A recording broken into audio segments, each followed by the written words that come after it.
Alhamdulillah, hari ini kita bertemu sekali lagi tuan-tuan dan perempuan. Bagaimana dengan Ramadan kita yang telah berlalu beberapa hari ini? Moga-moga kita semua diberikan kekuatan oleh Allah Subhanahu wa taala untuk memanfaatkan sebaik mungkin tempoh Ramadan yang telah berlalu dan yang akan datang kepada kita, kerana kita semua mengetahui Ramadan yang datang pasti akan pergi meninggalkan kita. Tuan-tuan, puan-puan, muslimin, muslimat yang dikasihi oleh Allah Subhanahu wa taala. Seperti mana yang saya katakan sebelum ini, Ramadan pada kali ini berbeza daripada Ramadan yang sebelumnya. Kita berada dalam suatu dimensi yang baru kehidupan kita. Kita berada dalam Ramadan dalam tempoh perintah kawalan pergerakan yang menghadkan segala pergerakan kita. Tahun ini kita sedia maklum bahawa kita tidak dapat lagi berjamaah tarawih di masjid. Maka pada tahun ini tuan-tuan, ada orang kata rugilah tahun ini kerana tidak dapat lagi bersedekah, kerana peluang dan ruang untuk dia bersedekah tidak lagi dapat dia lakukan. Kerana apa? Kerana tidak ada solat tarawih. Sebelum ini dia bersedekah apabila dia pergi sembahyang tarawih, waktu itulah dia sedekah, dia mengambil kesempatan untuk bersedekah.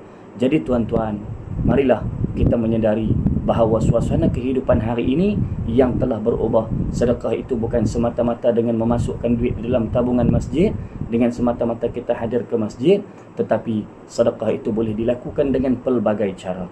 Hari ini dunia tanpa sempadan. Hari ini zaman semua orang boleh dikatakan telah menggunakan telefon yang serba canggih. Hari ini boleh dikatakan internetnya telah ada di dalam telefon masing-masing. Maka hari ini tuan-tuan, puan-puan, muslimin, muslimat rahimakumullah, marilah kita menggunakan kemudahan yang ada dengan kita memanfaatkan apa yang ada ini untuk kita terus melakukan sedekah. Apatah lagi sekarang ini kita berada di dalam bulan Ramadan, bulan yang kita semua tahu bahawa amalan yang kita lakukan sangat-sangatlah baik dan dilipat gandakan segala amalan kebaikan kita itu.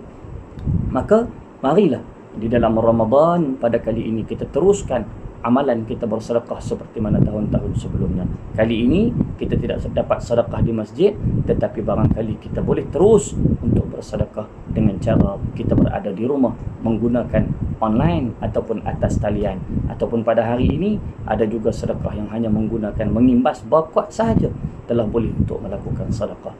Tuan-tuan, puan-puan, muslimin, muslimat rahimakumullah, hari ini kita perlu menyedari bahawa masjid-masjid kita tidak ada lagi jemaah yang ramai, tidak ada lagi Jumaat didirikan di sana. Maka apabila perkara ini berlaku, sudah pasti ia memberikan kesan kepada pendapatan masjid, kepada pengurusan masjid. Maka tuan-tuan, marilah kita terus bersedekah, bukan semata-mata kepada masjid, tetapi juga kepada tempat-tempat yang lain, kepada individu yang lain yang memerlukan. Maka boleh sahaja kita bersedekah. Tuan-tuan, puan-puan, muslimin, muslimat rahimakumullah, jangan sekali-kali kita takut untuk kita bersedekah. Ada orang, dia bimbang untuk bersedekah. Dia rasa kalau dia bersedekah, hartanya akan berkurangan. Dia rasa kalau dia bersedekah, rugilah atas usahanya yang telah mengumpulkan segala kekayaan, segala harta tiba-tiba nak diberikan kepada orang begitu sahaja. Itu bukanlah yang sepatutnya kita lakukan tuan-tuan, tetapi kita perlu untuk percaya kepada apa yang telah dijanjikan oleh Allah Subhanahu wa taala, yang Allah telah menyebut di dalam surah Al-Baqarah ayat yang ke-261. Apa kata Allah Subhanahu wa taala?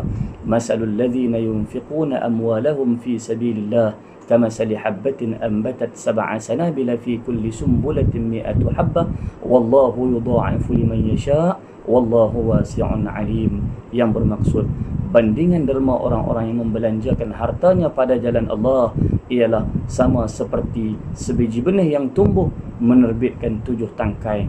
Tiap-tiap tangkai itu pula mengandungi 100 biji. Dan ingatlah, Allah Subhanahu wa taala akan melipat gandakan pahala bagi sesiapa yang dikehendakinya, dan Allah Maha Luas rahmat kurnianya lagi meliputi ilmu pengetahuannya. Tuan-tuan, ini janji Allah Subhanahu wa taala kepada kita dengan kita bersedekah, maka Allah pasti akan menggantikan kepada kita dengan sesuatu ganjaran, sesuatu gantian yang kita tidak akan sangka-sangka.